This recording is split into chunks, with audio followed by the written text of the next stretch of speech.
Right. I'm really sorry. That is totally my fault. I was trying to exit out on my phone because I'm back and everything's power's back on, and I accidentally ended the stream. So I'm really sorry. I hope we get everybody back, man. This has been really good. I've not been taking part in this conversation because I'm not qualified to, um, but I do appreciate it. So it's been really good. It's been good interaction, man. Can't believe I just did that. Yeah, that's a Yeah, Jay. nice little intro. I like that a lot. Yeah, it's like professional, man. You got like a real YouTube channel, man. Yeah, it's Hang on, let me just get rid of this because it's. I can still hear it. I thought I'd exit it out. I got to actually close it down completely. Yeah, I've been doing this for 8 years, and yeah. The only reason I'm asking for money now on my channel is because of what happened in 2020 and what's happened since. Like the result of 2020, as far as my work's concerned, because I've been seriously affected by voicing my opinion, about things and voicing counter narratives to certain narratives that have been going out there, and it's cost me work. Basically, it's cost me work and money, and here I am begging on fucking YouTube. Why is there a lag on my? Yeah, 2020 was evil. Motherfucking demon year. I sent you It's something on PayPal. I don't know if you got it or not. it's one of the best things that ever happened to me. I'm glad you did well out of it, man. Did Right, you check? I Did you should. check your PayPal double? Yeah, I'm double? just check. I'm just checking it now, dude. It was good for me too, Denizen, but it was still fucking evil. True, true, true. And I squandered what I. All I have left is the learning experience on how to potentially not, spoil the next opportunity that comes along. Thank you very much, sir. I actually have. I also got a dono from TW earlier, and I can't remember if I played this. So this is for her as well. For both of you, cheers.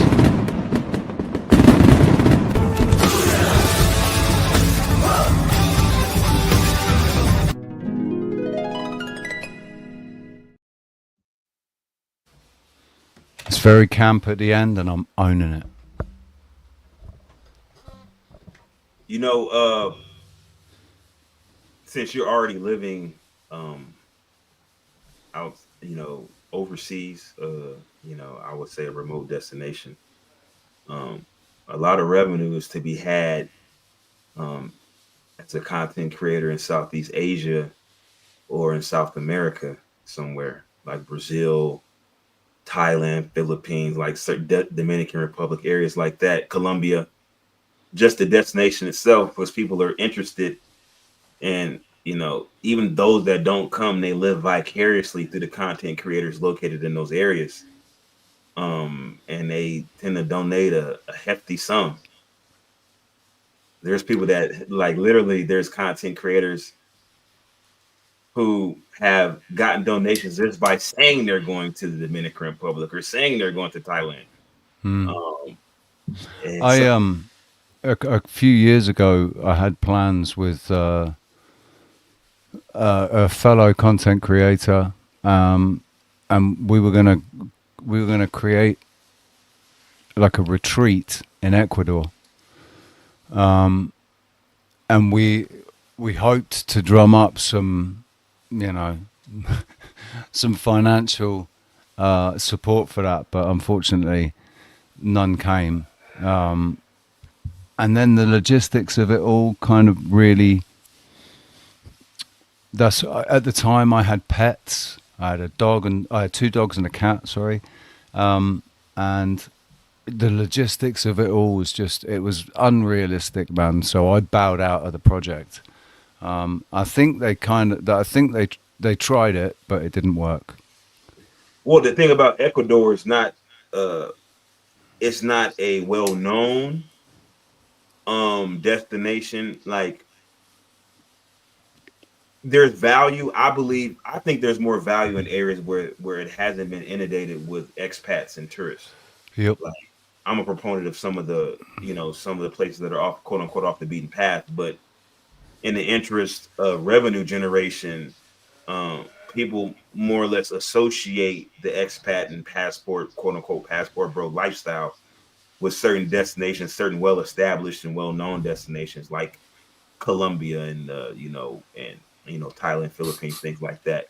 So that's why I think, in my opinion, I think that's probably the reason why you didn't get the interest in Ecuador, because people don't really consider Ecuador a destination for relocation versus some of the other areas. Even people because a lot of people that watch the content never actually travel, but in their mind they have the potential of actually going to these places versus Ecuador. People don't really see themselves going there at all. Like I've seen content creators. There's one that made a stream about going to Paraguay, like nobody cared. And even though Paraguay would be an interesting destination for me, nobody else really cared because they're like, I would never go to Paraguay. Like, why would I go to Paraguay when I can go to Brazil?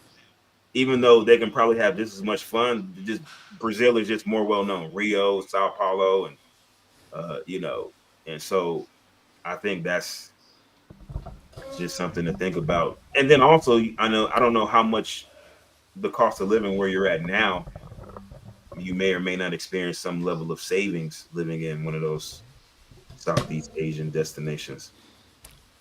Where I'm living now used to be like before COVID, it was cheap as chips.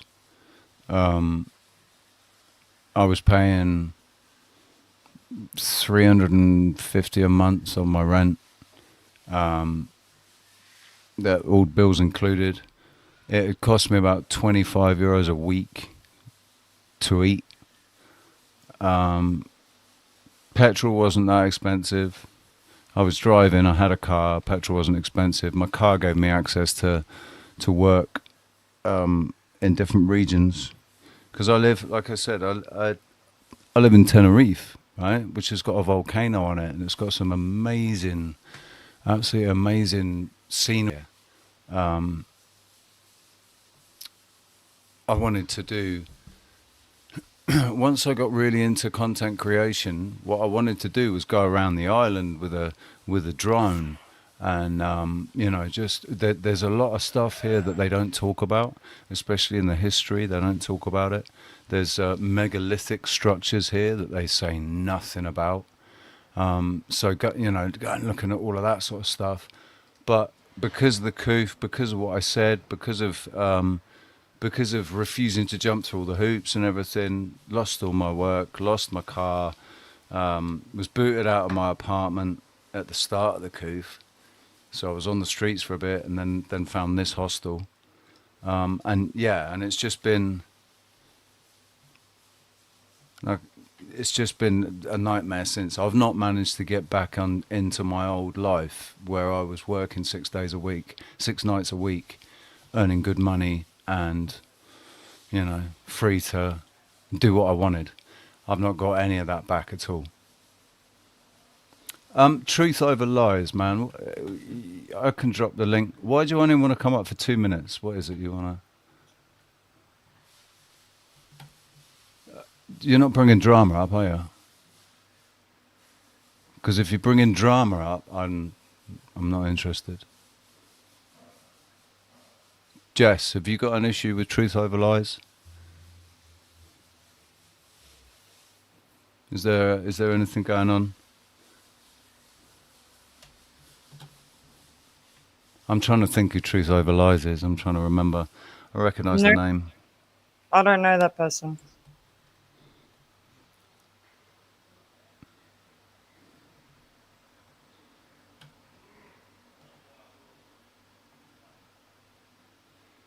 Ah, dude.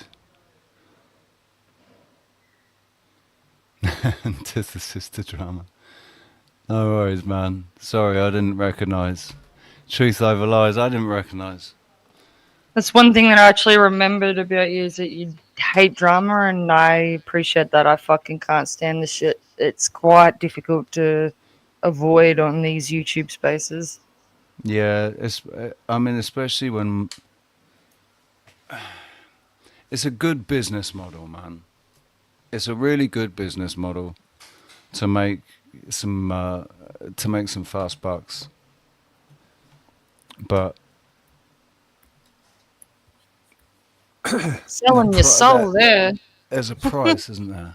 Yeah, Yeah. exactly. I can't, that's why I can't do it because I don't. Yeah, I fuck used that. to be into drama, man. I used to like drama. I used to like getting involved and getting all up in my own feelings and getting all angry and righteous about shit. And Hello. hey Gary, how you doing, mate? Hi, Matt. Yeah, I just wanted to ask a quick question. Yes. If you're, I hope you're streaming this Sunday. If not, that's a shame. Obviously, you've got your own life and whatnot. But yeah, I was just asking if you can stream this coming Sunday. That would be cool. Basically, the reason why, right? I wanted to do a bit of a sing song with you. So you want music on Friday? Basically, I hope I don't scare everyone Oh, Sunday. away Sorry, Sunday. by singing. I want to do some singing, basically. Right. Listen, hang on. This lag is really putting me off, and I don't know why I'm lagging.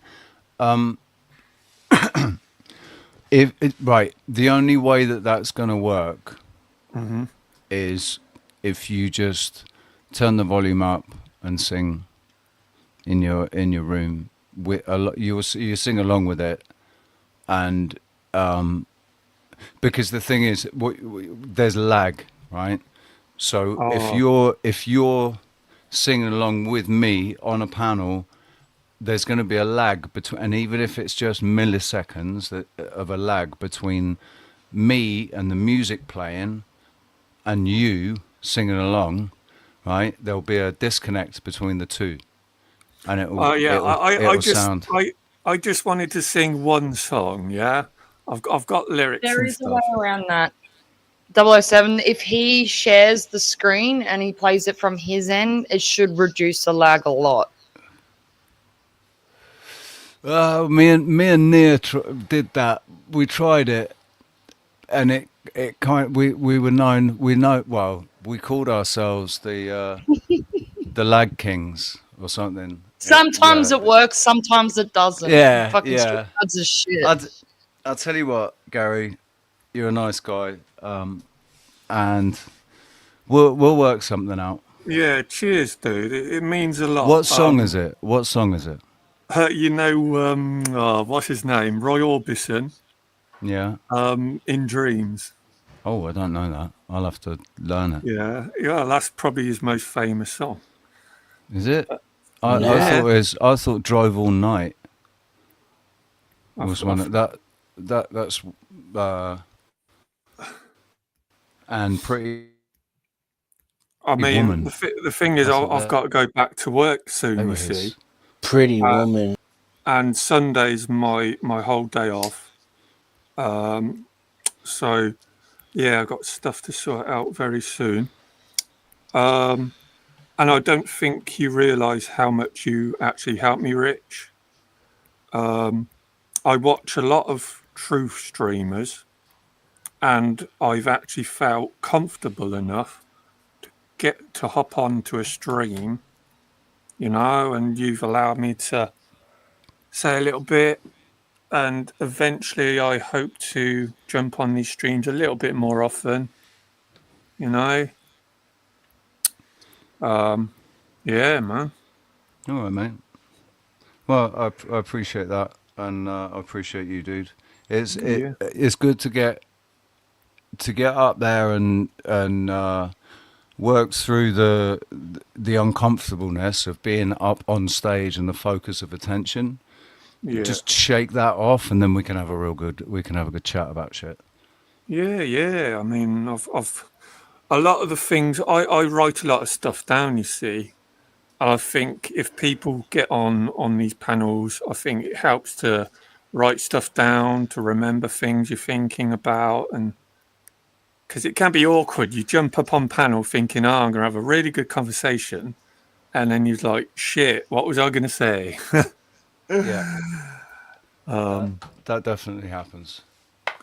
But I've just been out, and I've over the last few years I've been getting to know people in my local area, and I've just had a chat with a bloke just down the road from me, and he's a bit depressed and down about shit's going on in the world. So we exchange phone numbers, and I'm getting in the habit of doing that, and yeah, just trying to lift other people up, you know. Yeah, make connections, man. It's good. Yeah, definitely, That's definitely. good. So, Jay, But I'm a anyway, man, I'm gonna have to go. So thanks for letting me up. no worries. No You worries. take I'll see care, you bro. again. Yeah, cheers, mate. All right, mate. Take care. Yeah. Just so you know, Jay, I'm a musician. I'm actually a professional musician. Currently out of work, like I said, but largely because of my refusing to jump through hoops. And I haven't done it for a while, but I stream I sit here in my room, not this room. I was in a different room. So if I do it from this room, it will be a debut from this room. Just singing, basically playing guitar. I got guitar up on the wall, and I play guitar and I sing. But just all anything from the '60s on, basically. I'm just a cover musician. My uncle's a musician. He plays the bass guitar and he plays keyboard, but he kind of travels up and down the West Coast, and he plays. Uh, he plays. There's one band that he plays with in particular called Andy Stokes, and matter of fact, I think he's played in Australia and New Zealand. And he's kind of been around the world playing the guitar and the keyboard. That's the one thing about being a musician. Now you were saying about being a violin, right? About being a violinist. I was going to jump in and say that even the most primitive of communities still appreciate entertainment. So if there is somebody that can play an instrument and sing, it will always go down well, right? And so, like bards, I think have always existed in village communities. Basically, busking, they just busk. They'd go into a tavern and sing and walk around singing with their lute and whatever, telling stories through the songs, and their income would come through tips, right? Yeah, It's always existed. But specializing as a violinist, that's something that comes with society. yeah, I yeah. think society requires a violinist, whereas a community doesn't. They just require a musician. Well, and even like a quote unquote primitive, a primitive encampment. I think that even a violinist could learn to play. It's just at a certain level. To play at a certain level requires a certain amount of dedication that removes you from the ecosystem of productivity that particular community requires to survive on a Peace day-to-day out, Frank. basis. And so I think that's the only difference. But yeah, you're absolutely right. I think people have always existed. Like there's just people that just excel. They just have a natural talent or natural inclination for the arts. Somehow that skipped over me. Yeah, I have no musical talent. I really have no talents. Like when I really think about it, Peace, Frank. See you later, buddy. yeah, like I don't have any talents, or any gifts or anything like that. I just like a run of the mill. So I'd say that you do have gifts because you've been successful at what you do, right? So you do have gifts. It's just that they're not in an artistic arena. You know, you're not a musician, but you obviously work well with people. Being a nurse, you have to, don't you? Well, I mean, I guess I got a talent. I can like take a quarter and spin it on a table, and it can spin for a really long period of time. But unfortunately, nobody cares about nobody cares about my ability to spin a quarter. Uh, yeah, I mean, yeah. No, I get what you're saying. Yeah, I do. I guess I have some. I guess I have some abilities, but like the things that are really that I'm able to leverage for wealth, like obviously, things like being able to, for instance, play basketball, some type of professional sport, or a musician, a world renowned musician. Like, um, I can't even. I don't even like. I really don't even like listening to my own voice. Like this stream that I'm on right now, I will never replay it because I'm on it. I would have to hear my own voice, which is something that I just hate even listening to. So, just one of those things. Listen, I'm really sorry. I've just got to step away for 2 seconds. Yeah.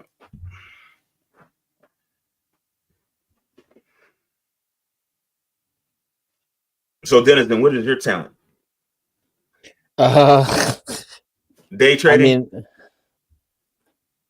I don't know if I'm talented, but I'm a musician as well. I Oh, play really? several instruments. Like what?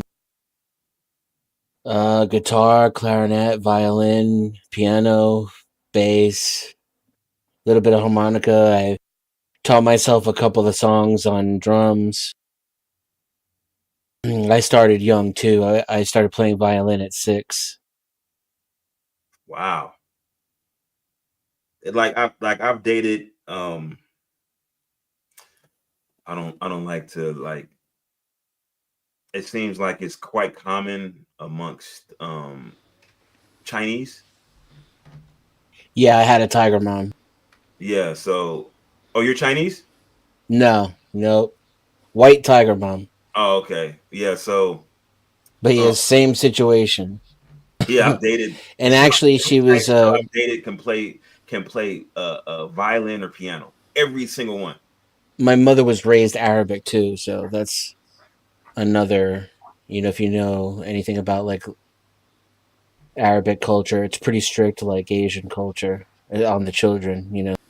To excel in academia. I remember the look on my mother's face. I still, to this day, remember the look on my mother's face the first time I ever got a B.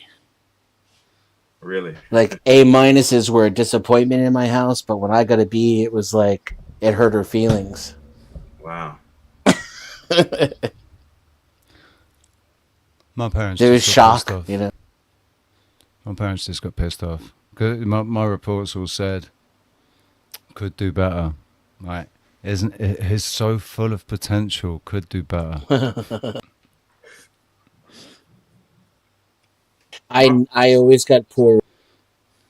That I think my mother learned how to discern when a teacher was giving valid criticism or when they were just being petty and jealous. But the grades mattered, right? Like testing was testing. That's objective. You either got it right or you didn't. You either did the work or you didn't. Yeah, I generally got good grades for like my younger years, and then like around the time I got into high school, that's when my grades like I was like skipping school. I was getting to fights, all kind of crazy stuff, and then I had to kind of clean it up like my 11th and 12th grade year because like my ninth and 10th grade year was really bad. Then my 11th, 12th grade year, I cleaned it up, and then college, yeah, like like a 3.8, GPA in college, but I did that's what you did, but I never cleaned it up. huh? I did what you did, but I never cleaned it up. Well, for me, like even I'm like a my junior parents. high dropout. Oh, you dropped out? In what year? I was in my freshman. I had enough credits to be a junior, but I was in my freshman year of high school, and I just left. I left school, got a job working in a music store Mm. as a guitar teacher and repairing guitars and amps and things. Well, I mean, if you're not on a college trajectory, you know, high school itself really isn't a high school degree or high school diploma, excuse me, isn't like a necessity per se. Um, Especially like if you're trading, obviously you have some level of success, and you know, some people can teach themselves. Like I'm not like what one of those um, person that's self-taught. Mm, I need a more structured environment if it's something that I'm not interested in. Like if it's something that I'm interested in, I can teach myself all day. Like I know a lot of useless information that doesn't really help me at all. Like I'm very well versed on astronomy. Um, like very well versed on even have an understanding of some elements of quantum mechanics, but like that's not pertinent to my job. I'm not going to leverage that for economic prosperity. So it's really like a waste of time. But I just enjoy it. You know, I enjoy just opening it up, you know, my phone and start going on the internet and looking up stuff, you know, random things about quantum entanglement and you know, somebody was talking to me about, you know, Schrodinger's cat. And I explained to them Schrodinger's cat and I kind of tied it into, you know, quantum mechanics. And they was like dumbfounded because they didn't know that there was a link between the two. They only knew just basically the cat in the box, you know. But then I explained the pertinence as far as, you know, quantum mechanics and quantum entanglement and different states, different quantum states, and how that relates to Schrodinger's cat. And, you know, but it Oh, just, and it's the double slit experiment as well. It's the law of observation, right? But something not actually finding its form until it's observed. exactly, exactly. Yeah. I Yeah, think that that's a better way of putting it, I think. Because I I think went into this long freaking, you know, explanation, but you just summed it up really quickly. it's I think it really is more of a philosophical thing than a scientific thing. It's it's because it obviously the cat in the box is both dead and alive, but you could put it out to what I say about perception, right? And how we perceive the world that we're living on. People are seeing what they want to see. So if somebody's looking at the cat in the box and they want the cat to be alive, so they're thinking, yeah, no, the cat's alive. It's alive. It must be alive. It has to be alive. And then other people that are more pessimistic and say, no, the cat's dead. So it must be dead. It's been in there for 12 hours now. It must be dead, man. That capsule must have gone off by now. In their mind's eye, right? You've got two different scenarios, two different realities or actualities, and that's what's going on out in the real world at the moment because of people basing their perceptions on assumptions and other people's perspectives, other people's perceptions. Everybody's walking around with a different story plan out in their mind, in their mind's eye, right? So with the Schrodinger's cat, bringing it back to Schrodinger's cat, it's in your mind's eye. The cat can either be dead or alive.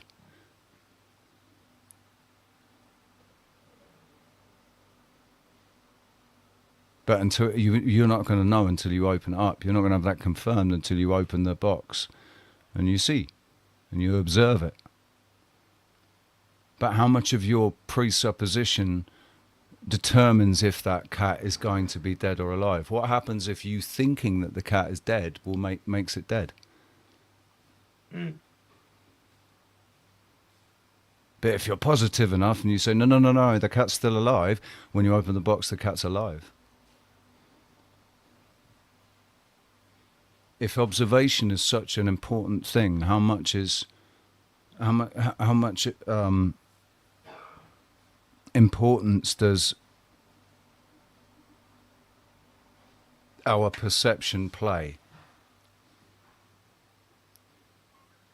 Well, I mean, obviously, I think the perception is very important because you have arguably the highest standard of living in westernized civilizations. Yet, you have the highest rate of mental health illness. You have the highest rate of suicidal ideation, suicidal attempts as well.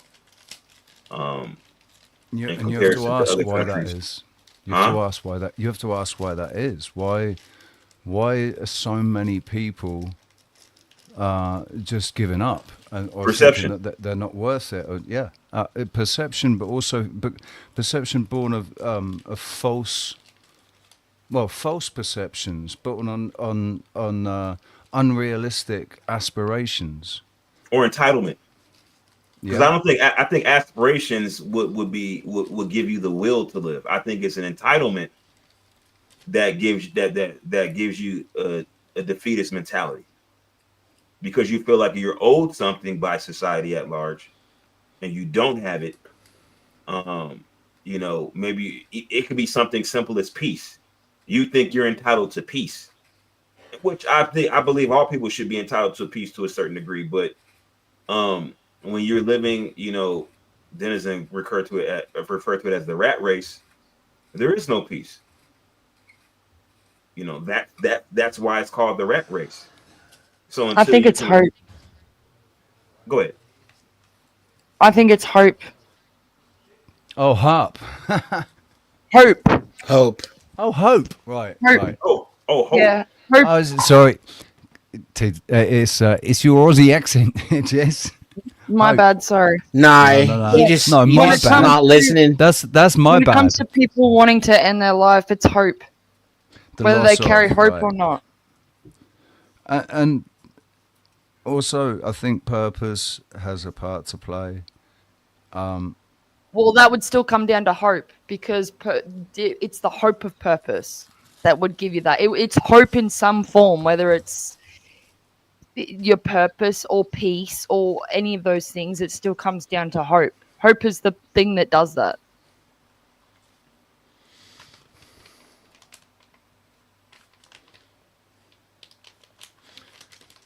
I think this idea of peace and what peace is, we've got our perception of it is twisted, because you can't have peace without war, right?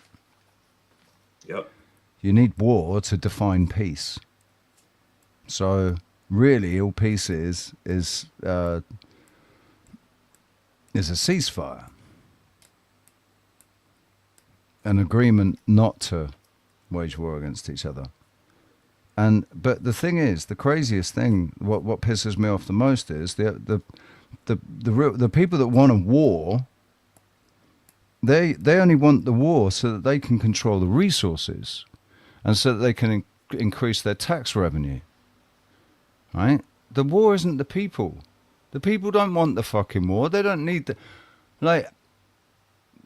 go to a city or go to a town and do a survey and find out how many of them want to invade China or just invade the next country.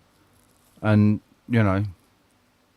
for not for themselves, for the benefit of the rich and powerful. None of them want to do it. That's why they have to create these threats, these perceived threats. No. You need to join the army because they are going to do that to us. If we don't defeat them, they're gonna invade us and enslave us and whatever. They create a fear. so that people will go and lay down their lives for ultimately the bankers. All the narratives that we've been fed about wars, man, they all seem to have had this higher purpose. No, the higher purpose was only ever to make the rich richer. It wasn't ever for us. It wasn't for our benefit.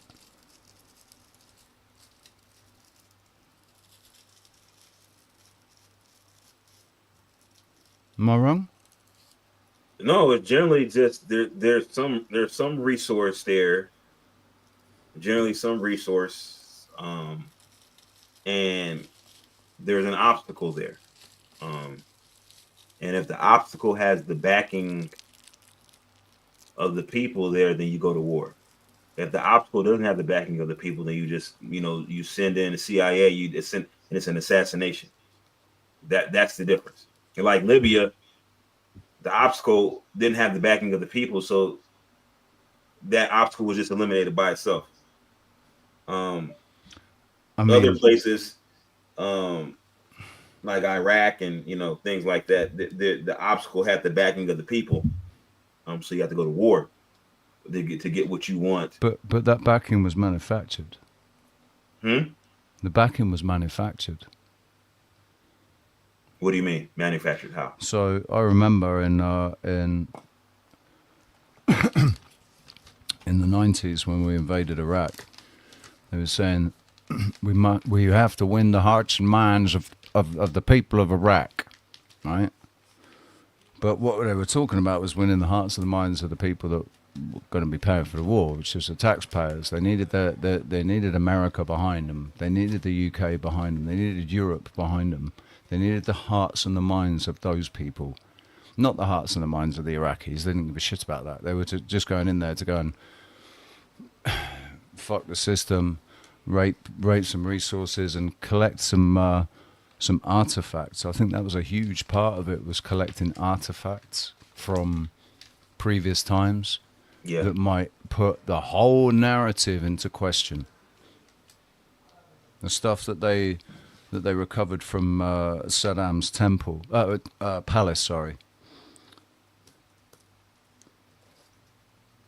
Oh, so when I say backing of the people, I meant, like, say for instance, let's just say that let's say that I want access.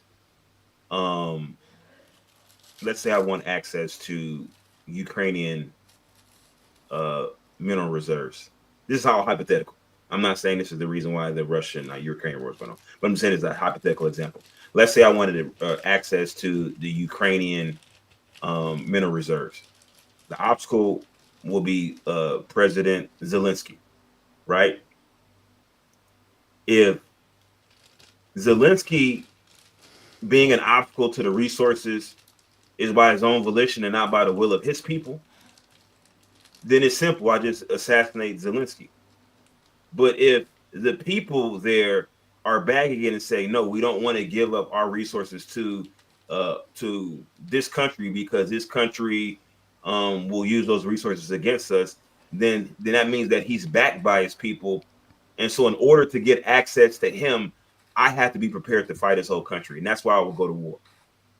So like I would have to go to war. It'd be war against Ukraine because the Ukraine stands behind their president, versus if the people don't really stand behind president, all they really care about, like they don't care who's in power as long as they get what they want. Then I could just take out the president and then replace him with somebody else, or prop up somebody else to enter into power. Like they did with what's his name a couple of years ago. That's a complete hypothetical about Russia and Ukraine. Obviously, you don't think I just completely hypothetical, completely 100%. Yeah, because obviously just to scrub out any confusion for anybody listening, we all know that it wasn't for resources. Nothing to do with resources. That Russia invaded parts of Ukraine. There's a narrative going that isn't being talked about enough because of, unfortunately, its connection to the Second World War, the the I current think issue that seems to be. I think Russia. I mean, let me say the reason why I think what I think before I tell you what I think. Go on. I think we already had gotten wind when the issue with Crimea. So Crimea gave us an indication of what was truly desired by Russia's leader, and that's a reunified, or at least somewhat reunified Soviet Union. Um, and then the idea of being in proximity to Western powers using Ukraine as a proxy gave an impetus to invade, because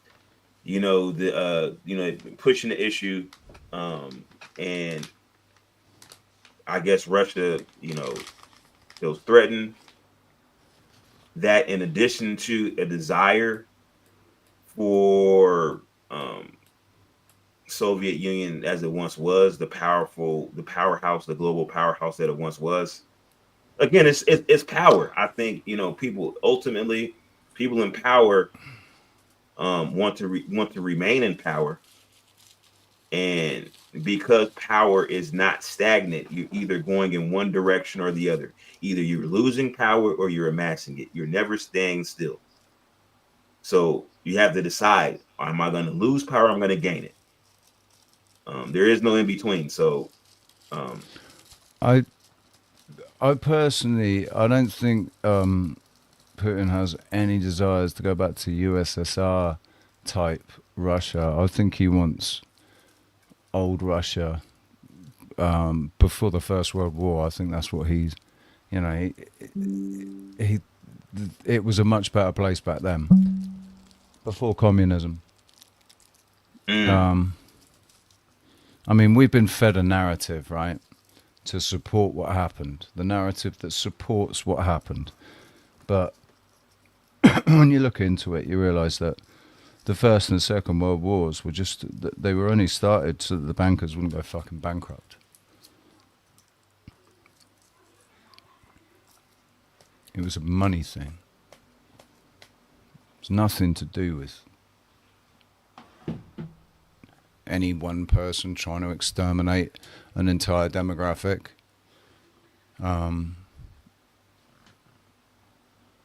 It's about money. And the same people are still financing wars right now.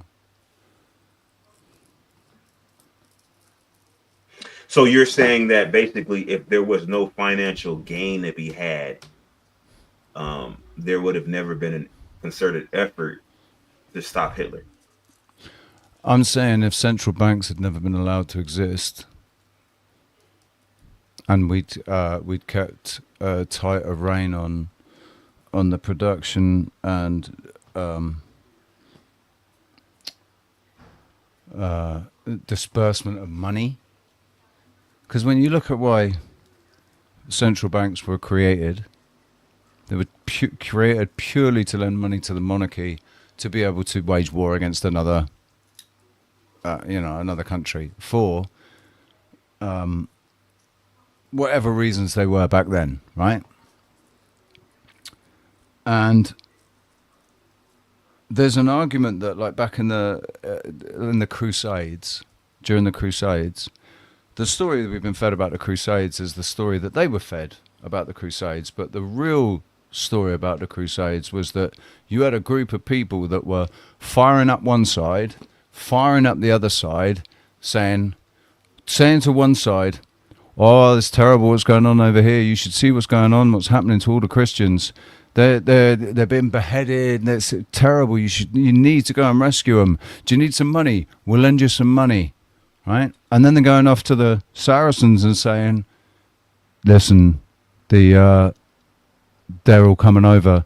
They're sending their Christian armies over here to come and take over, man. You need to get ready. You need to be ready.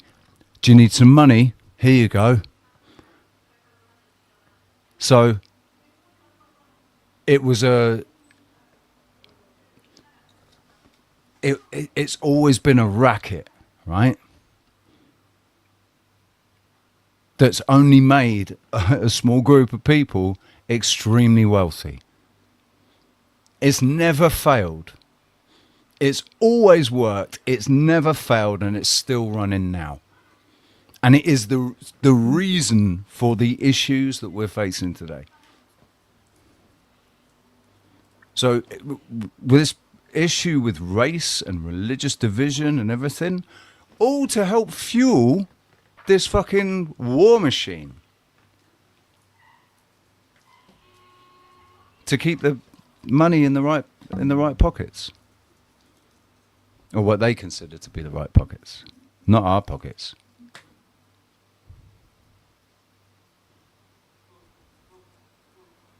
But what if we've been given a false perception of what money is? We think that money's got holds so much value because it enables stuff. But if we went back to if food and energy weren't commodities that you had to pay exorbitant amounts of money for,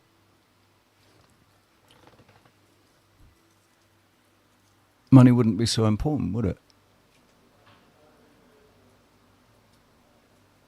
Well, Food, energy, and shelter. well, I think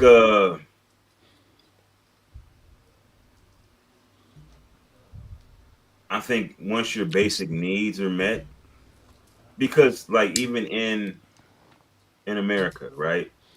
There's degrees, there's levels to sustenance, right? you know, maybe you get a higher quality of food, maybe you get a higher quality of housing. But if you don't have the financial bandwidth to be self-sustaining, there are programs out here that will assist you into making ends meet. So I guess that kind of precludes the exorbitant cost of some of these basic necessities that you referred to. But I guess I get your point. Is what I'm saying is that if you didn't have that burden of providing food, clothing, and shelter, then other things will become more valuable, like the non-essentials, right? Because people would have their bare necessities met, they would still want the non-essentials, like, oh, well, I want the nice car, I want nice clothes, I want the newest iPhone, I want whatever the case may be, whatever your pick your poison. So I think then there would still be whatever bartering system that we have, there would be people who would seek to aggregate resources, whether it be money, or if it's not money, whatever medium of exchange, somebody would seek to control more of it. I think that's just unavoidable, because there's always going to be, like I said, there's always going to be somebody who's greedy, who wants more. And once people have an example of what more is, then they're going to aspire to it. I think this is part of the problem with the internet, is that, people that were poor didn't know they were poor. Right? Yeah. And so now I look on Instagram and It wasn't rubbed in their faces, basically. Yeah. And so now you see women, like I see women who are from impoverished countries, right? Impoverished areas. And these are women that are married with children. But because of the internet, they see the distinction between their standard of living and the standard of living of other people. And now there's this overwhelming desire to become upwardly economically mobile. And so because of that, they're now doing things online that they would never thought they would do. Um, like you know, basically leveraging, sexuality for financial gain. OnlyFans. And Yeah. even using their children as a prop. Like I'm saying that, Mm. and it's like it's pretty disturbing, the trajectory of society, um,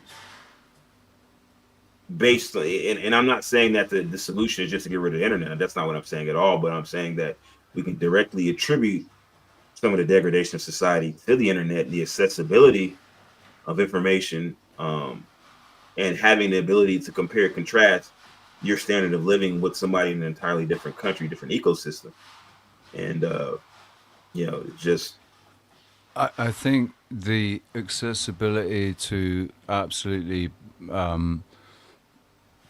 morally bankrupt material, being exposed to degradation and sexual deviance and the accessibility of all of that. I was born in the 70s. What did you say? You're 43? yeah. Yeah, I'm 48. I turned 48 in September, and I remember before the internet. I Me remember too. before mobile phones and everything. So you must do too. Yeah. And it was the 90s. The world was a different place in the 90s, man. It wasn't anywhere near as hostile or threatening or it's my memories of the 90s. It's like almost like, was it real? Was this some fucking crazy, like the Wonder Years? Do you remember? Did you ever see the Wonder Years? Of course. Yeah, it's like the Wonder Years. I mean, even the 80s, when I was growing up in the 80s. So I was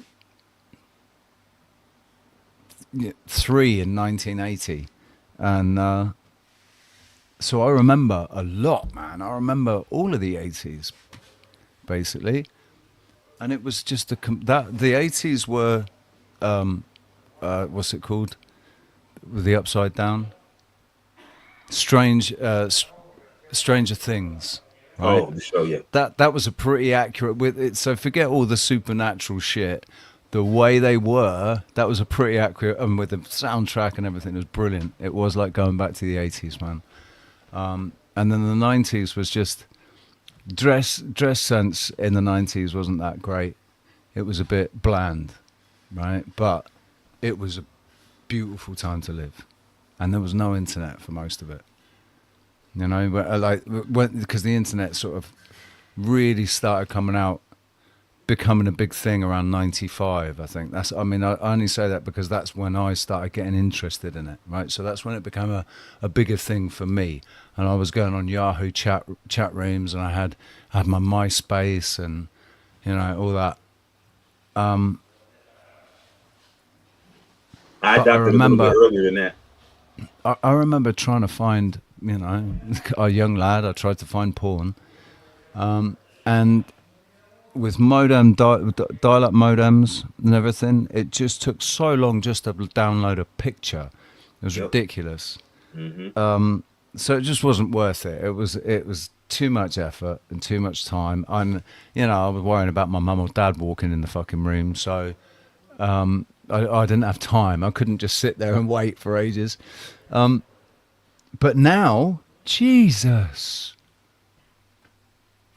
like if I had that sort of access to that sort of material back then, I would have found it, and it would have seriously affected me, man. I mean, I think about, so I remember having, you had cable, you had the coaxial cable plugged into the back. Yeah. And so, there's cable in the house, right? But only in my parents' room was the actual cable box, right? So the cable box, you get Cinemax, HBO, Showtime, whatever the case may be. So I remember watching late night Cinemax. Me and my cousin would be in my room, and we'll turn to Cinemax. But we didn't have the box, so it'd be scrambled. And we sitting watching late night Cinemax, just trying to make out a breast, make out a butt cheek. Like we Yeah. literally watched late night Cinemax for hours. Yep. Hours just to catch a glimpse of a woman. And then so when we really started getting on the internet, it was like, I think I want to say, like, for me, it was like probably like 93. We're getting on, they had AIM, America Online had AIM. And then it kind of progressed. Like we would look up simple stuff, Encyclopedia Britannica, that would take forever to load. But then, like, I remember Yahoo had the Yahoo chat rooms, and they had Yahoo profiles. Now a lot of people don't even, when I bring up Yahoo profiles, they don't even know what I'm talking about. So before the Yahoo personals, they had Yahoo profiles. So basically, with your email account, you can put a little picture by your email account. And so I would literally go through Yahoo profiles and try to find somebody that was in my area. Like I was on this early, like kind of, just trying to reach out, whatever. And then of course Yahoo eventually made personals. And so then I started going on Yahoo personal. They had Yahoo Messenger. And so you can, go in there and like, then they started adding them. You could send pictures, and then video chat eventually came later on down the line. And of course, MySpace. We had MySpace. There was like WebDate. Back then, there was a Match. I remember Match came out way back then, and these different, like, dating apps. So now people became globally accessible. So now you weren't relegated to who was in your general vicinity, because previously, your interactions were limited to how far you can drive in your car. For most people, not most people, even to this day, most people don't fly out. Most people go, driving distance. And so it really changes your perspective and what you actually feel entitled to. Because without the internet, you didn't feel as though, if this goes back to our earlier conversation, you didn't expect to find the perfect partner. You found you found a partner that, hey, this person, I find this person attractive, we get along, this is great. You'll be happy with that. Now you have an entire laundry list of attributes your potential partner has to have, because you have so many choices. You say, well, you know what? I got all these choices. I look on, Tinder. I got 5,000 people I can swipe through. Out of 5,000, I'm sure I can find that person that checks all my boxes. And that's just unrealistic. Even with that many choices, the idea that you'll find the perfect match is an impossibility. And it's a fool's errand. But that's kind of what happens with the internet. I mean, all the benefits, the accessibility to information, the good that it could do, it comes with a lot of drawbacks. And it's totally changed, interpersonal dynamics, irreparably, irreparable harm. And a lot of people I talk to, I'm considered, like a, older now. I'm unk now, I'm in that age bracket. So, a lot of people I talk to, they have no idea of life outside of the internet. They don't know what that's like. And like having a conversation with somebody who can't understand, not having the internet, not having a phone. Like I remember the first time I had a cell phone, I want to say I was in either 10th or 11th grade. And back then, the cell phone was $2 for the first minute. I think it was $1.25 each additional minute.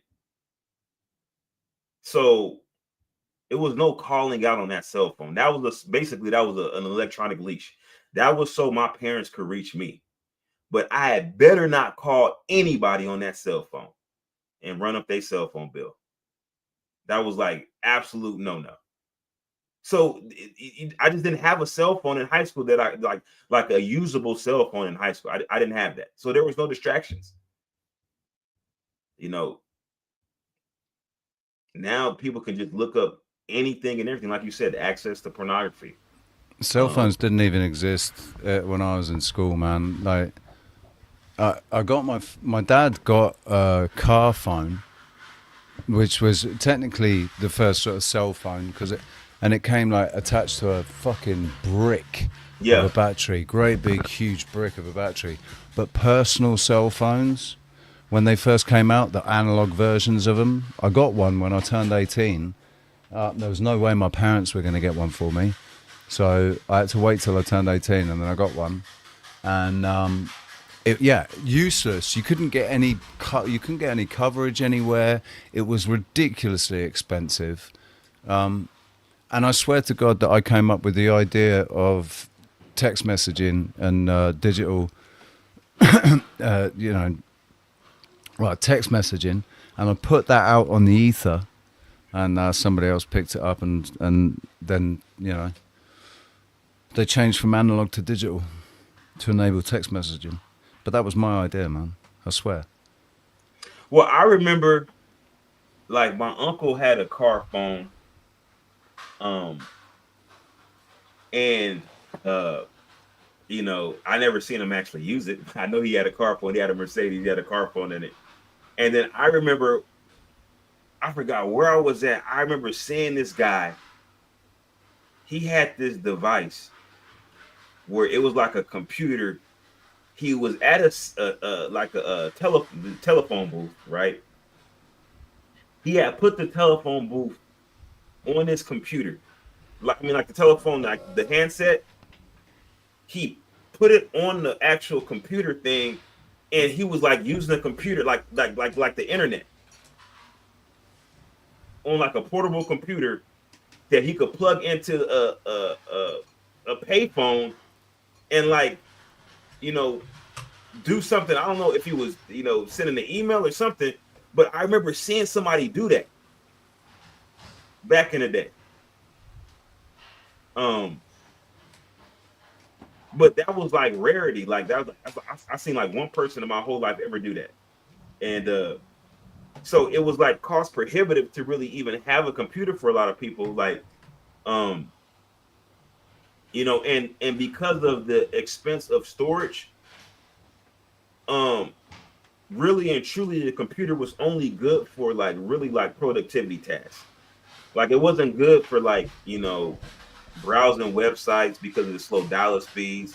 Anything graphic intensive that required a lot of memory, computer wasn't going to be good for. So really, only people that used it were people that need to use it. Nobody was really using computers, just to post pictures and videos and stuff like that. That wasn't until later when you start seeing like the downloads of music and stuff like that, and then PC gaming was been around, but they were really kind of simplistic games. But the actual connectivity of it all, like playing the game and actually communicating with somebody you're playing the game with via the internet, that wasn't until later, which is kind of like a game changer in itself too. So yeah, I think it's just one of those things where Pandora's box has already been opened, and you're never going to see a return to quote unquote normalcy, because we're too far past that point, and the people are actually craving for more. They want more connectivity. They want more things accessible online. Like this is the reason why you have the success of like AI, like Grok, Gemini, Google Gemini, Well, Chat false GPT. perception. That's why there's a false perception of what people are dealing with. That they think that they're actually dealing with something that is actually intelligent, but it's not. It's not intelligence. It's an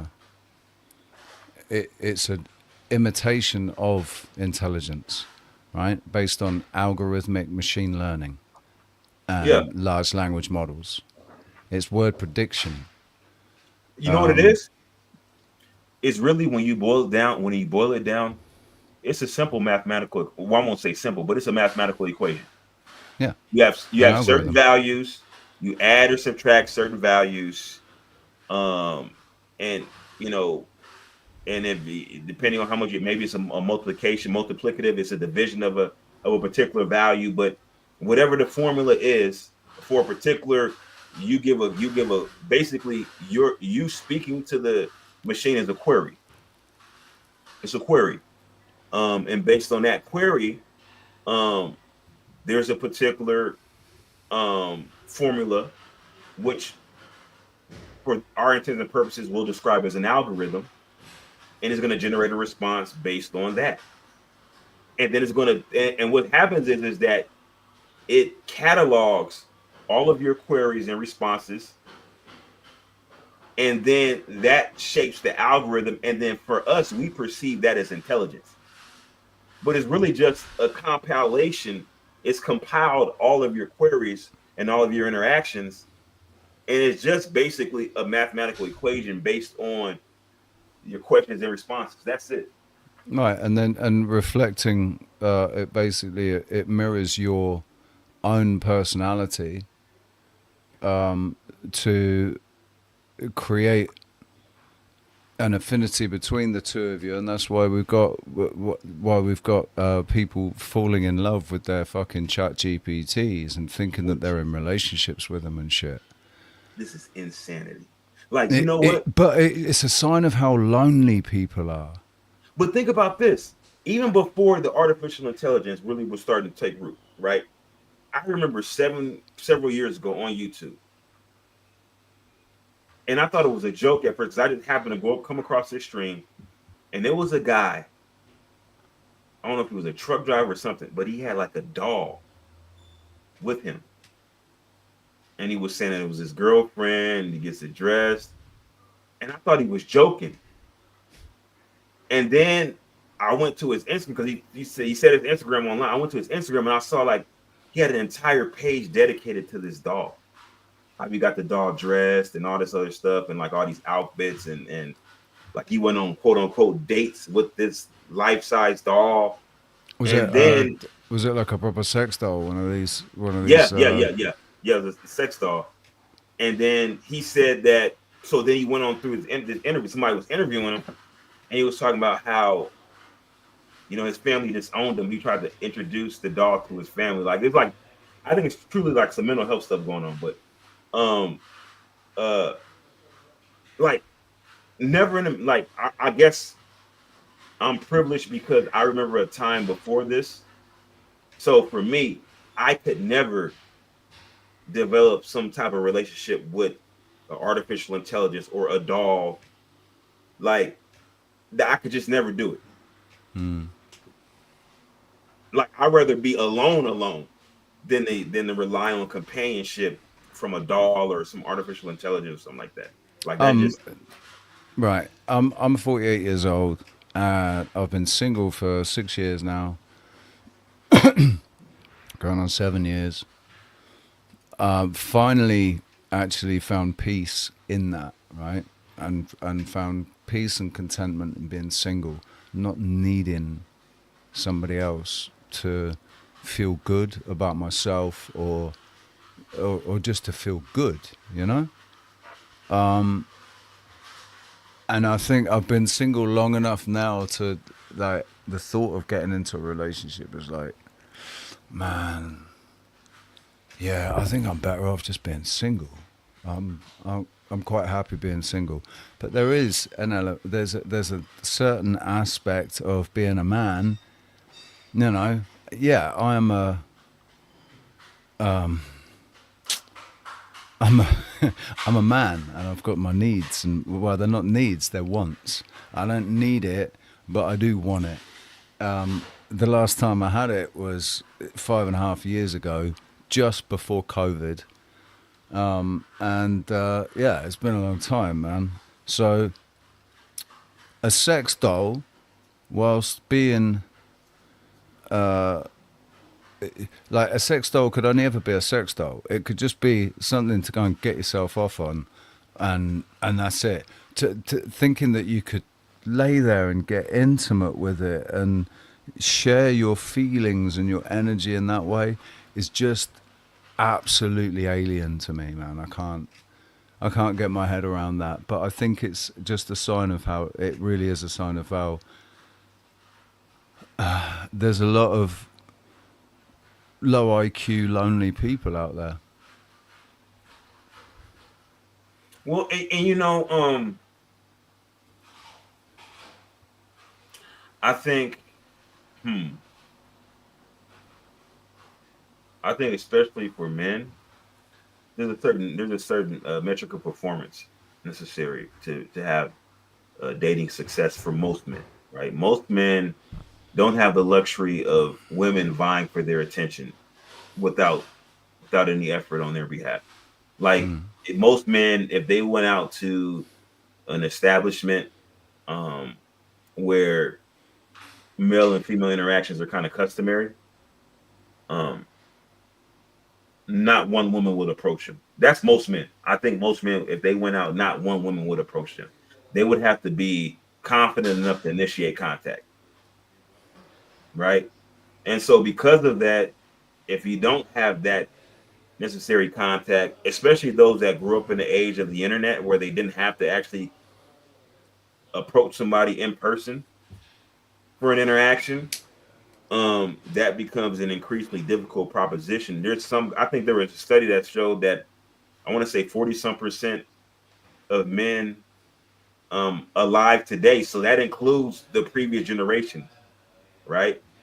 47% of men, or 40 some percent of men, I'm not sure, 47, 42, something like that, percent of men never approached a woman in their life. That's incredible. Yeah, I wish I have to look up that study again, but yeah, I remember reading that and I was like, this is just insanity where and it's not sustainable because the way Mm. society is designed, you need a larger base, a larger population base to replace and sustain and support the aging population. This is the reason why you have places like Japan and Korea going down the tubes because they have an upside down inverted uh, pyramid, an inverted population pyramid where a majority of their people are aging and Well, elderly, it's and because they so put a cap on reproduction, didn't they? That it was a one child policy for a long time, and also they were discarding the girls, weren't they? well, not only that, um, I think there's an element of the culture that developed there, an unchecked culture where you know I think that and this I'm only speculating based on what I've heard from I know a lot of people that have actually spent a lot of time in Asia, in particular in Japan, and from what they tell me, that the culture there is a little bit cold and facetious in that um it's not um it's frowned upon to be like how Americans are kind of, you know, tell it like it is, that type of personality. Like people don't tell it like it is. They're So, they're also extremely racist, right? So a Westerner is never ever going to be able to fully integrate into and assimilate into an Asian, Eastern life. Like true. Frank Monday, he's gone now. It's a shame he's not still here because he can speak from experience. I think I'm pretty sure that he'll agree that although he's been welcomed, I mean, I'm not sure of the situation. I think he's married. I'm sure he's been welcomed by the family, but there's an element of detachment because he's not Chinese. Yeah. He's been there for 30 years, 40 years, whatever it is. He teaches, he's respected, and he's done his best. He's done a lot to assimilate and to understand the culture, to understand the history and the culture and everything. But there's always going to be this disconnect because he's not Chinese. Yep. And I think that I think that's even more pronounced in You go ahead and answer that, man, if you need to. no, We I don't can. need to answer that. I think it's even more pronounced in Japan. Um And Korea. in Korea. I think Japan is the hardest from what I've understood from people that have been to both. Japan is going to be the most difficult. And when I say difficult, I mean you'll never ever be accepted in Japanese culture as an outsider. Korea, you have a little bit more of a chance. China, you have more of a chance than the other two. But yeah, and even amongst the people that are actually of the culture, um, formulating and maintaining connections is difficult, from my understanding.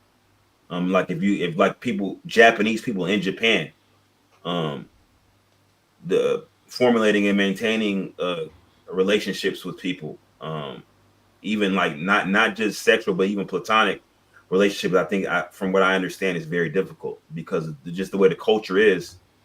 Um, like Dude, people will, they taking into consideration blood type. Japanese want to know if you're going to go out with a Japanese girl, she'll want to know what blood type you are, and if you're so what's the compatible. preferred blood type?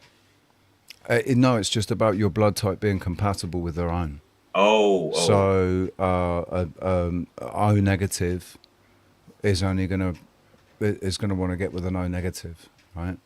mm, A positive, I don't know how it works out. I've not looked into it that deeply, but I know that is something that's a consideration. They're more about blood type than they are about star signs, right? mm, We think that there's this compatibility between star signs. I remember when I was at school and I was in love with this girl, I thought it meant so much because we were perfectly matched in our star signs, right? But it's all about blood type. Because if like you have different diets, blood type, we're not actually, we've been made completely ignorant to how important your blood type is as far as negative or positive. If it's rhesus negative or rhesus positive, and then all the all the different connotations of those two, right?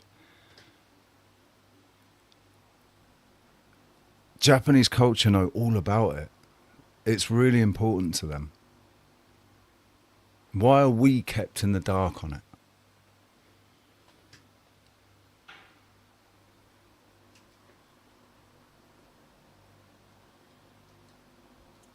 good question. I mean, I think as a society, we're kept in the dark about even the most simplistic things. I mean, I don't know about the UK, but in America, like we have 12 years of standard education. Then maybe if you include kindergarten, then for some people they go to preschool, so preschool, kindergarten, and then K through 12, first through 12th grade, right?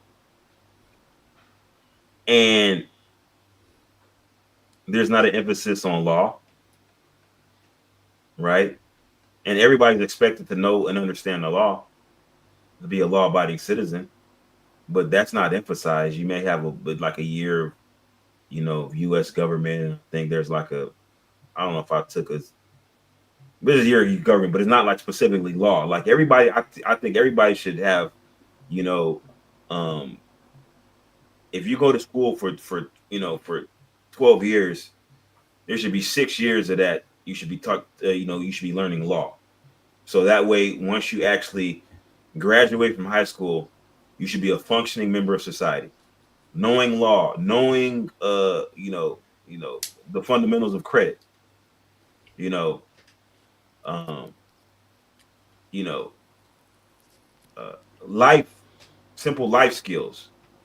Um, I think those are important.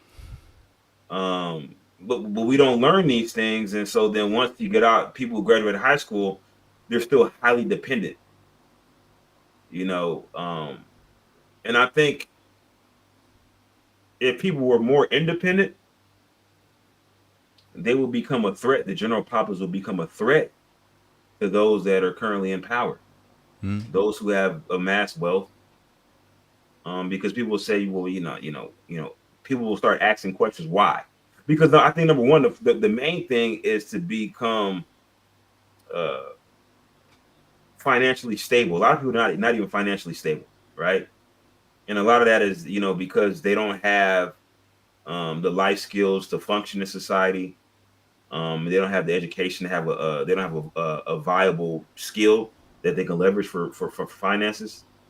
And so having that financial that level of financial self sufficiency, that gives you the intellectual bandwidth to start asking questions why.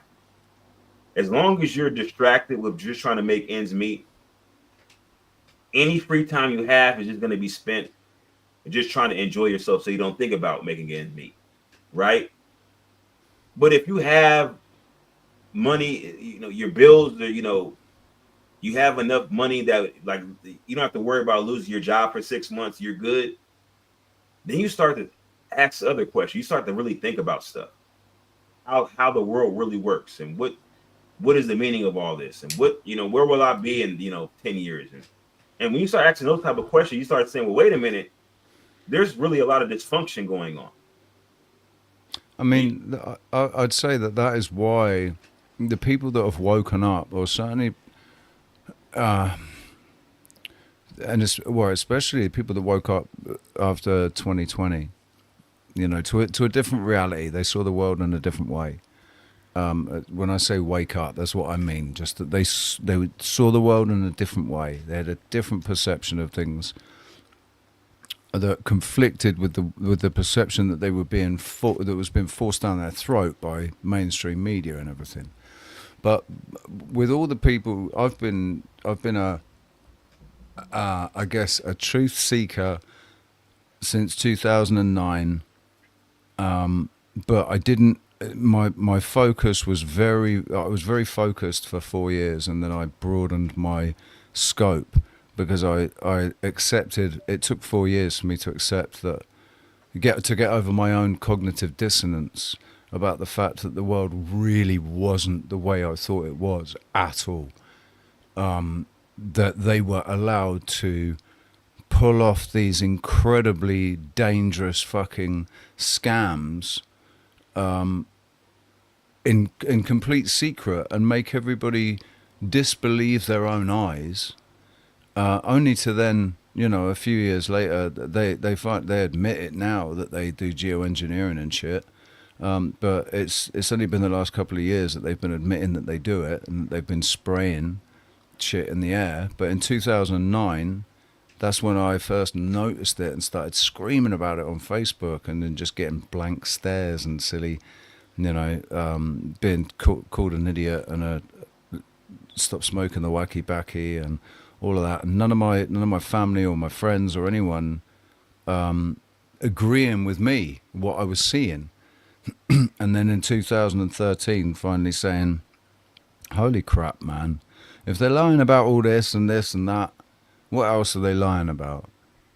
And that's when I opened my mind up to the possibilities of the incredible lies that we've been told, that have shaped our perception of the world and the way it works and of each other and of ourselves and everything. Like, you're a nurse. You might find this interesting. Mm-hmm. I'm English. I lived in England until 2009. I had a brief spell in Greece in 1999 where I left England vowing never to go back. But I knocked up a girl in Greece and I ended up coming back with her, only for her to lose the baby. But financial, for reasons of lack of finance and all kinds of stuff, I just had to stay in England. I couldn't go back to where I was. So I stayed in England. I went to university and I ended up having a really serious car accident. My girlfriend, a different girlfriend, because this was a little while later, girlfriend was killed, and I was nearly killed. Anyway, every single year after that, and before that, to be fair, but every single year after that, I was getting sick 2 to 3 times a year. But always, like clockwork, the change of the seasons, I'd get a really stinking head cold, where it was man flu, where I felt like I had the flu, right? But we all know it's not the flu. I didn't have a temperature. I just felt achy and shitty and horrible. And that would happen twice a year. But I would have, I'd be sick at least twice a year, and it would be for at least 3 to 4 days. There'd be a shitload of phlegm and mucus and congestion and pressure build up as a result of it. Fast forward to 2017, where because of all this research, and I mean, I have been doing research. I haven't been documenting it or filing it or so I can't reference everything, right? It's all been filed away in the filing cabinet of my brain. But from 2013, like for the first 6 months in 2013, I was spending 18 hours a day solid research. And I just had this energy to do it. I wasn't, I was just really, really fired up to do it. I'd gone from wanting to commit suicide to suddenly just pouring all my energy into this. And everything I learned up until this point in 2017, I thought, right, okay, what I'm going to do is I'm going to change my perspective. I'm going to change my perception. Instead of thinking my body is being attacked and the immune system is fighting off something that I've caught from someone or something, instead of thinking about it in those ways, thinking actually what my body's doing is it's purging. I've basically been gathering and collecting all kinds of toxins through what I've been watching, listening to, eating, drinking, and even the air I'm breathing, right? So many toxins flying around now. And my body was detoxing, was purging out all of that shit in the form of mucus, right? It packages it up into mucus, and it gets it out through your nose and your sinuses. My eyes used to water. I'd be like crying all the time, but I wasn't crying. It was just my eyes were just pouring with water. When I changed my perception, when I thought, no, I'm not sick, I'm just purging, right? It's nothing. And I changed my whole idea of it. It's like, oh, I'm not coming down with something. I thought, no, my body's just getting rid of something. And as soon as it's rid of it, I'm going to feel awesome. I'm going to feel really good. I went from very rapidly, right? I noticed that when I came down with symptoms, instead of those symptoms developing into something more, I slept, woke up and felt fine. And then there came a point where I realized, hang on a second, I haven't been sick for 7 years. And then as soon as I noticed that, I got sick for 9 days, and I had a temperature and everything. It was really bad. I felt like there was a point where I felt like maybe I should think about calling an ambulance and going to hospital. It was that because I'm on my own here, and I had a high temperature, and I was a bit delusional, and but in those sane moments, I was thinking, well, maybe I should, this is pretty heavy. Maybe I should go to hospital. And then I thought, no, don't be a dick. You're just purging. You're just purging the shit out. You're going to be fine. You're absolutely fine. Just ride it. Just ride it out. and I do that with the minimum amount of medication. Like the only thing that I really medicate is headaches because I get really bad headaches. So I've got a tablet that is in the UK you have to have it prescribed, but here in Spain you can buy it over the counter because it's got something in it. It's not opioid. It's not an opiate. I had an addiction to opioids after my car accident because of the painkillers, dihydrocodeine. Taking dihydrocodeine got me addicted to opioids. But I came off that as soon as I realised I was addicted to it. I just went cold turkey on that.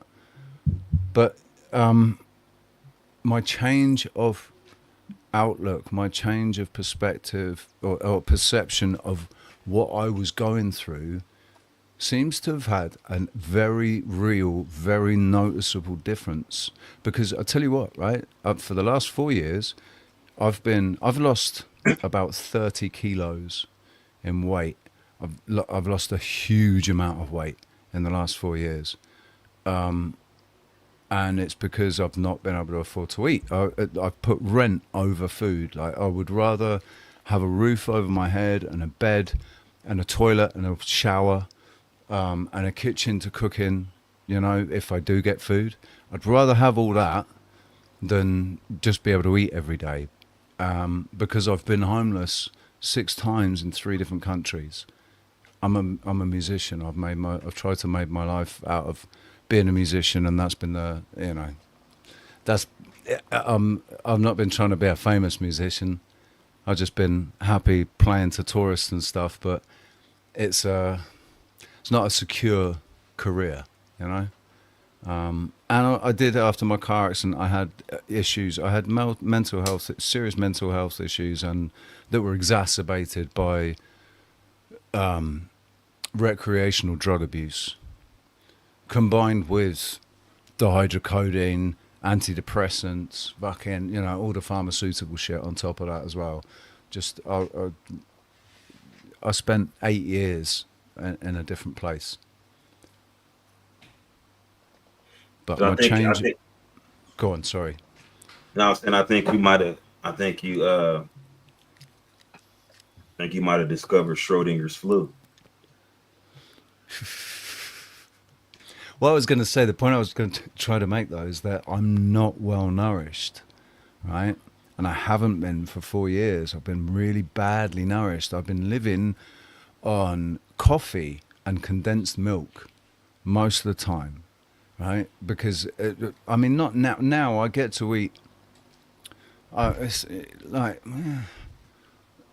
it's almost once a day. But back at the start of the lockdowns and everything, I got made homeless, and then I lost my job. I was eating once every 5 days. I went 14 days without eating at one point. But what that showed me is that we don't actually need food the way we think we need it. We definitely don't need as much food as we think we do in order to live and have a happy life and feel good about ourselves, to feel good and happy. And I think most of the toxins that we're bringing into our bodies are through food. So one of the things that this unavoidable fasting, right? I didn't choose to fast. It was forced upon me, but that's essentially what happened. I got rid of all those toxins, and those are what make us sick.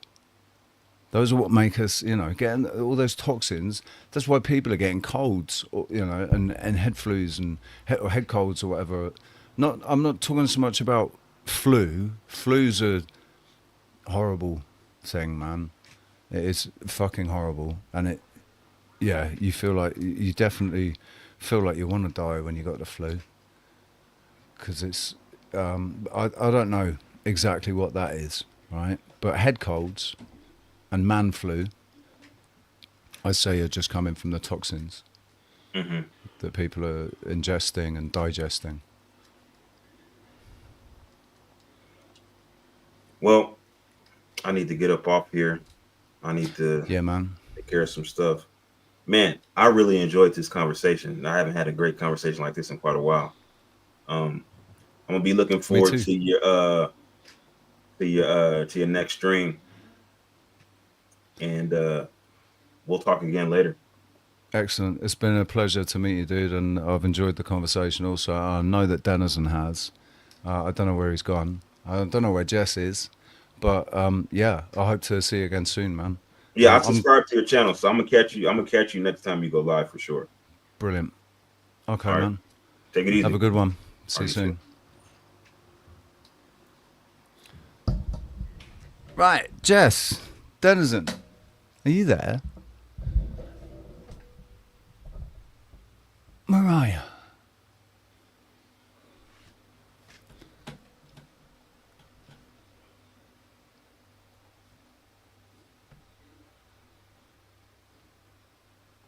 Let's see what kind of smoke this little guy makes for science and for the vlog, of course. When we relate to each other with attentive and generous gaze, Simone Weil said, attention is the purest form of generosity.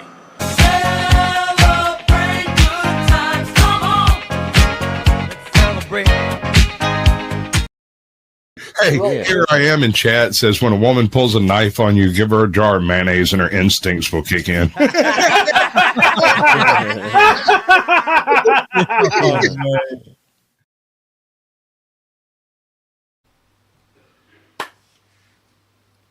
Your boss muted still. Have you fallen asleep or something? Have you gone out of the room?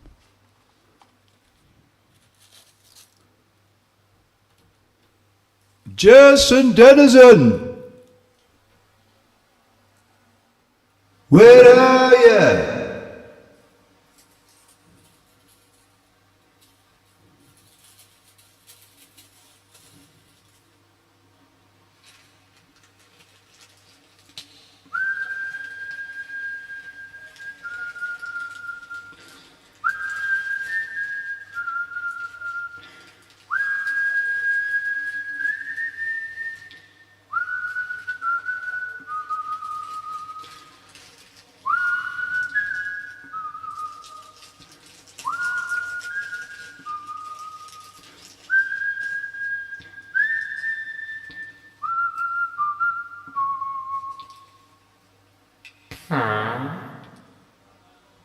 For fuck's sake, where are you? Stop. Stop. Stop. This is not going to work. This is like, what is this, the lowest level there is? This for children?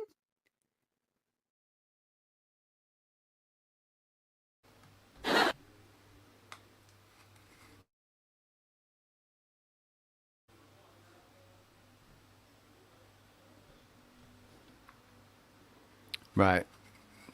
Denizen and Jess have both unfortunately had strokes whilst watching. They're sat there with drool coming out of their mouths and eyes looking up at the ceiling. We got space for 7 people. Lexi. Is that you, Lexi, or is that a different Lexi? That's what I want to know. You need to come up here and let me know which Lexi it is.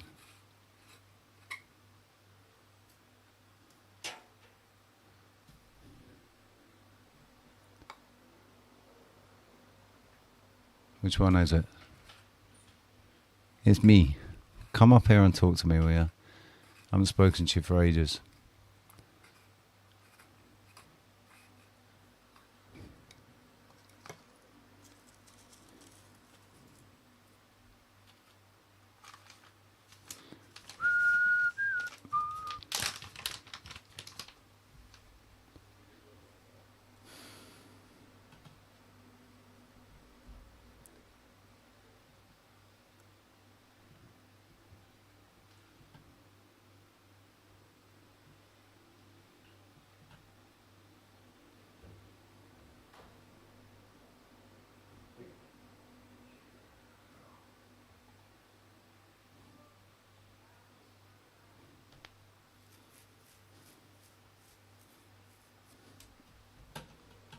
Here's the link again.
is now widely held in Britain to be screwing the entire country.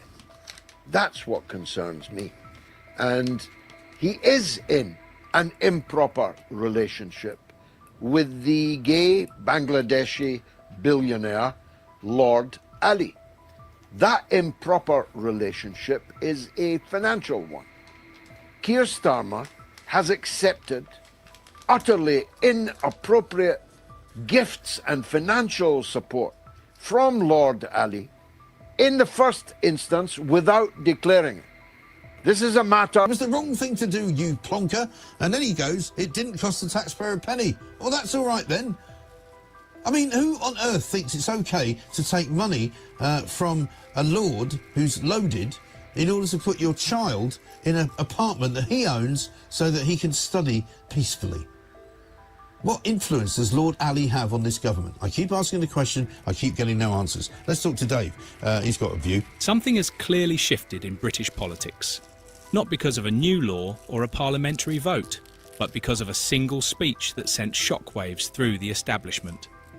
At the centre of it all is George Galloway, who has accused Prime Minister Keir Starmer of being involved in a secret financial arrangement with billionaire Lord Waheed Ali. This isn't about a simple donation. It's about expensive gifts, undisclosed benefits, and alleged political favours that were never officially declared or made public. Screw him. Screw. Keir's frickin' Starmer. Welcome back. Greetings. Where did you go?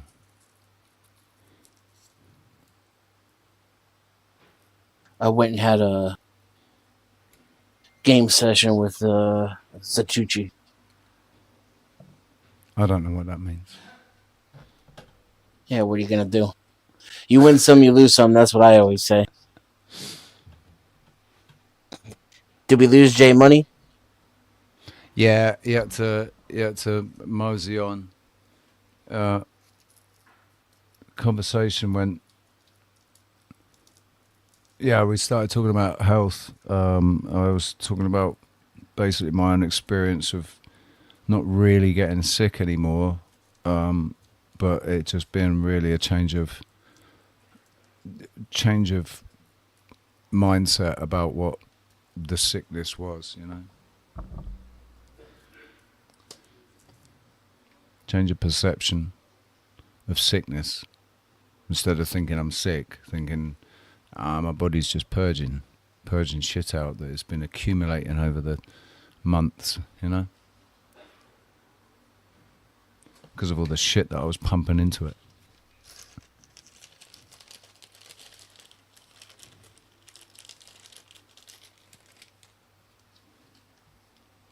Since doing that,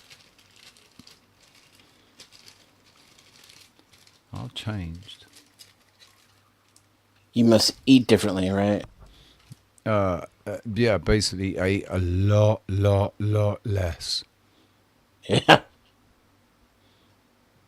I can't, you know, yeah, I don't eat like I used to.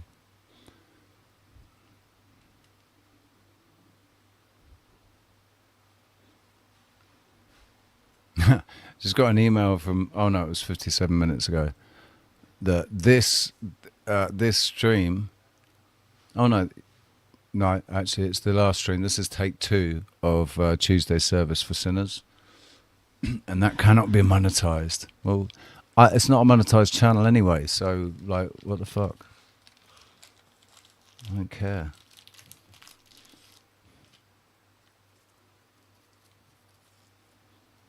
Don't forget, invitations going out again. Oh, I put it in. There's a link. Somebody come up here and get the ball. Let's get the ball rolling with another conversation, shall we? Otherwise, we have to resort to Anarchist Israelis are preparing for damage control as international journalists prepare to potentially enter the Gaza Strip soon. We don't know exactly. I'd never thought, I never ever thought that I'd ever be attracted to Anna Kasparian, but just the last few weeks, she's looks more attractive than she did before. Israelis are preparing for damage. Right? No, listen. Hot is not the same as attractive. True. Yeah, her personality definitely, pushed you off of it, Exactly. But before the nose job, she was quite beautiful. Oh, I didn't even know she had a nose job, man. I'm not. I mean, the fact that she's she's in the Young Turks. I mean, does anybody know who the Young Turks are or were? Yeah. It's like, come on. Yeah, they fought against the Armenians, right? Rebelled. Well, the Young Turks were Mujahideen, weren't they?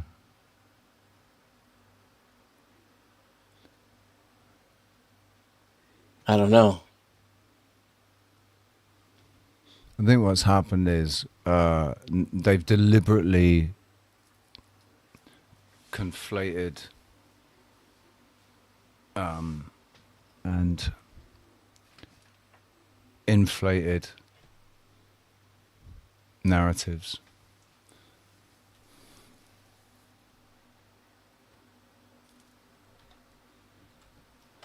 Guys, you can just watch me go live, but no one will. They're afraid. Plus, because my family's cursed, since the women only mate with drug lords. Do you know this majestic madness? No. No. Is it? It's in your chat. I recognize her from like being in my chat. Oh, right. She's in my chat all the time. It seems like a firecracker. She's got nice legs. I'm She said, I told you I'm schizo. I don't think that's a... I think it's been given an unnecessary derogatory twist. It's not schizophrenic. It's personality disorder, isn't it? That's what's... Like, technically, I'm schizophrenic. I've already said if I sit there and candidly answer questions from a psychiatrist, I think I'm going to tick enough boxes to be called paranoid schizophrenic. You think? I think. I don't know. If you're not diagnosed, I wouldn't make that presumption. Well, no, I'm not. I'm just saying, if I were to be candid about what goes on in my head, right? But I'm of enough. I think, I've got my explanation as to what that is. But to tell a psychiatrist that there are absolutely intelligent entities that do not have bodies, and they are able to manipulate thought and, to a certain extent, feelings,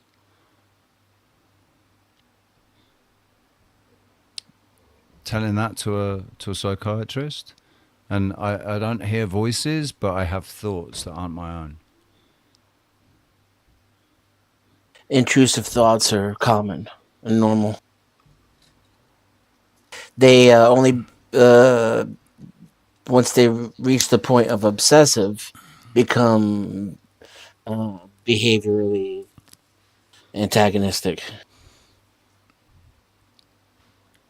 or if they are controlling, if they become impulsive. So if they're intrusive and impulsive, then right, they were, but it was, and that's not schizophrenic by any, that's. Well, maybe I'm being a little bit hard on myself, right? But yeah, schizophrenics are psychotic. They hallucinate. They are catatonic or extremely manic. They have speech problems, the funny and thing they is, even affect your motor motor back in the skill. 90s, right? Back in the 90s, don't you remember people think, like, I thought schizo meant somebody had more than one personality. Yeah. I thought that's what schizo was, what schizophrenic was, that people would bounce between two or more personalities. But that's multiple personality disorder, and now schizophrenia is something else.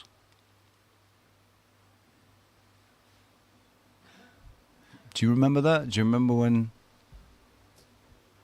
it seemed everybody thought that schizophrenia was basically what is now multiple personality disorder? Yeah, I mean, it's always been incorrect, though.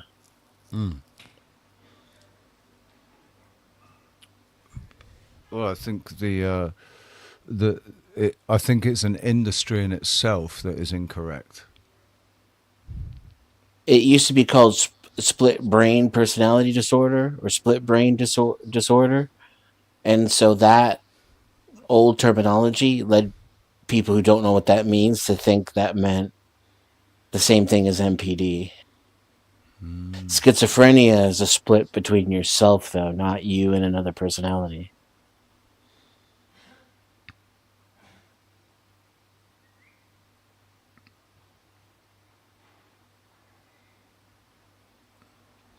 Well, I've had 2 lengthy conversations with myself in the mirror, and it wasn't me that I was talking to.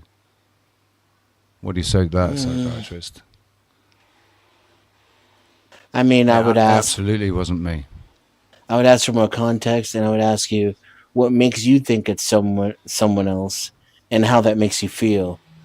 And as long as you're able to coherently explain it to me, and you process the emotions instead of disassociating from them, that proves you're just a normal Joe, and you're not all.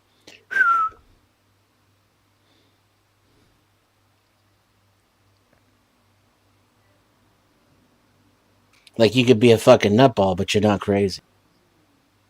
The funny thing is, in the first encounter, I asked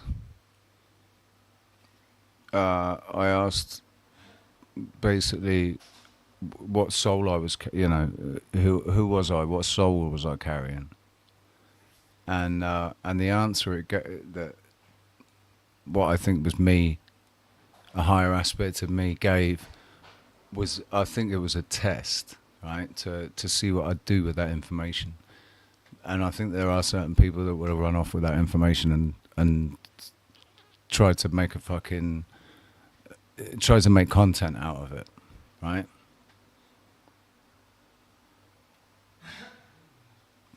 But I chose not to. I chose to just keep it to myself.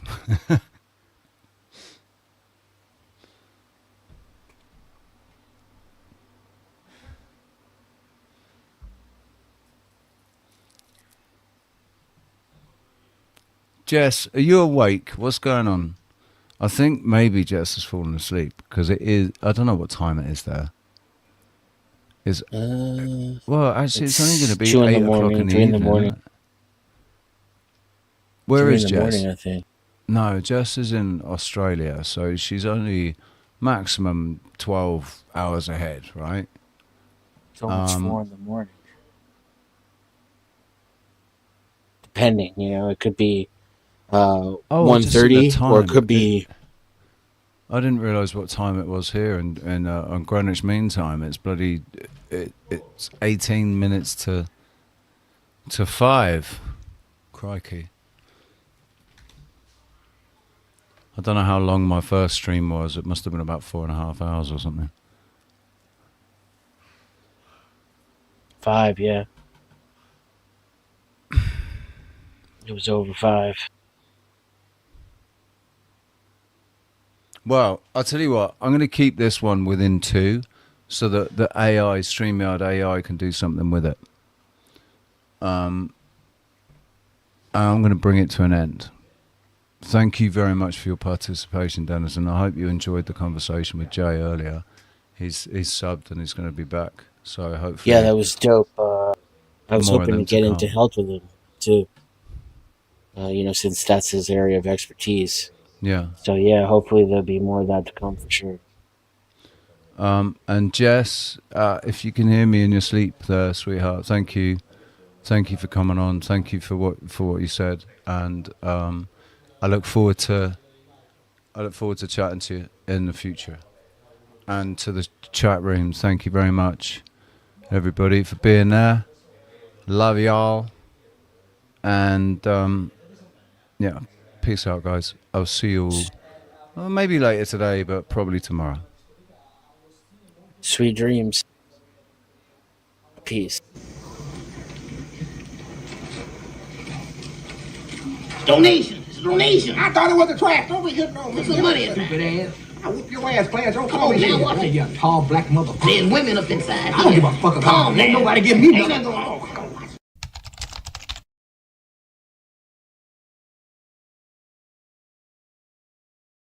Okay, that is it. Stop it. You cannot blow up my head with your mind. Then I'll settle for an aneurysm.